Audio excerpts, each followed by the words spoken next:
Hello നമസ്കാരം. ഭാരതത്തിലെ നിശബ്ദ നഗരം എന്നറിയപ്പെടുന്ന ഒരു സ്ഥലമുണ്ട്, നിങ്ങൾക്കറിയാമോ? മിസോറാമിന്റെ തലസ്ഥാനമായ ഐസോളിനെയാണ് അങ്ങനെ പറയുന്നത്. നിങ്ങൾ ഈ പിക്ചർ ഒന്ന് നോക്കിക്കേ.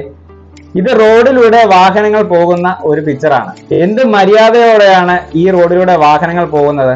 ഓരോ വാഹനങ്ങൾക്ക് പിന്നിലായി അവർ ലൈൻ കീപ്പ് ചെയ്താണ് വാഹനങ്ങൾ കൊണ്ടുപോകുന്നത്. ബൈക്കുകൾക്ക് പോകാൻ പ്രത്യേക ഒരു പാത അവർ കൊടുത്തിരിക്കുകയാണ്. ആരും ഓവർടേക്ക് ചെയ്യാനോ വെറുതെ കിടന്ന് മുഷിച്ചിലുണ്ടാക്കാനോ അങ്ങനത്തെ കാര്യങ്ങളൊന്നും അവിടെ നടക്കുന്നില്ല. ട്രാഫിക് നിയമങ്ങൾ കറക്റ്റായിട്ട് പാലിച്ചുകൊണ്ടാണ് അവർ വാഹനങ്ങൾ ഓടിക്കുന്നത്. ഓപ്പോസിറ്റ് സൈഡിലാണെങ്കിൽ വാഹനങ്ങൾ വരുന്നില്ല, വേണമെങ്കിൽ അവർക്ക് അതുവഴി കയറിപ്പോവാം, എന്നാലും അതാരും ചെയ്യുന്നില്ല. ഇത് ഞാൻ പറയുന്നത് എന്തുകൊണ്ടാണെന്ന് ചോദിച്ചാല്, നമ്മുടെ കേരളത്തിലോട്ട് വരുമ്പോൾ നിങ്ങളൊന്ന് ആലോചിച്ച് നോക്കുക. നമ്മൾ റോഡിലോട്ട് വാഹനങ്ങളുമായിട്ട് ഇറങ്ങുമ്പോൾ നമുക്ക് അനുഭവപ്പെടുന്ന അവസ്ഥ നിങ്ങളൊന്ന് ആലോചിച്ച് നോക്കി.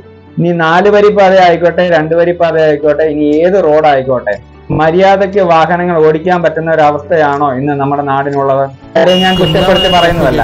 ആധുനിക ബൈക്കുകൾ, ഈ ഡൂക്ക് പോണത്തേക്ക് ബൈക്കുകൾ എടുത്തിട്ട് പിള്ളേർ വരുന്ന വേഗത എന്തുമാത്രമാണെന്നറിയാം. എന്റെ സ്ഥലമായ അടൂര് ഈ അടുത്ത സമയത്ത് തന്നെ ഈ വാഹനങ്ങൾ ഇടിച്ച് 3-4 പേര് ഇപ്പം തന്നെ മരണപ്പെട്ടിരിക്കുന്നു.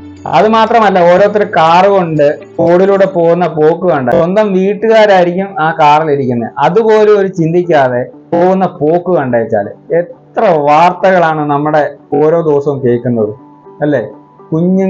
കൊച്ചു കുഞ്ഞുങ്ങളെ വരെ ഇരുത്തി ഏതെങ്കിലും ലോറിയുടെ അടിയിലോ ബസിന്റെ അടിയിലോ ഒക്കെ കൊണ്ടു കയറ്റി, അല്ലേ? നിങ്ങളൊന്ന് ആലോചിച്ച് നോക്ക്. അപ്പൊ നമുക്ക് അഡോപ്റ്റ് ചെയ്യാൻ പറ്റിയ ഒരു മെത്തേഡാണ് ഇത്. നമ്മൾ ഓരോരുത്തരും സ്വയം മനസ്സുകൊണ്ട് ചിന്തിച്ച് ഈ ഒരു രീതിയിലോട്ട് മാറാൻ ശ്രമിച്ചാൽ നമ്മുടെ നാട്ടിലും അപകടം കുറയ്ക്കാൻ പറ്റും എന്നാണ് എനിക്ക് തോന്നുന്നത്. നിങ്ങൾക്ക് ഞാൻ പറഞ്ഞത് ശരിയാണ് എന്ന് തോന്നിയാൽ തീർച്ചയായും നിങ്ങളുടെ അഭിപ്രായങ്ങൾ രേഖപ്പെടുത്തുക. അപ്പം നന്ദി.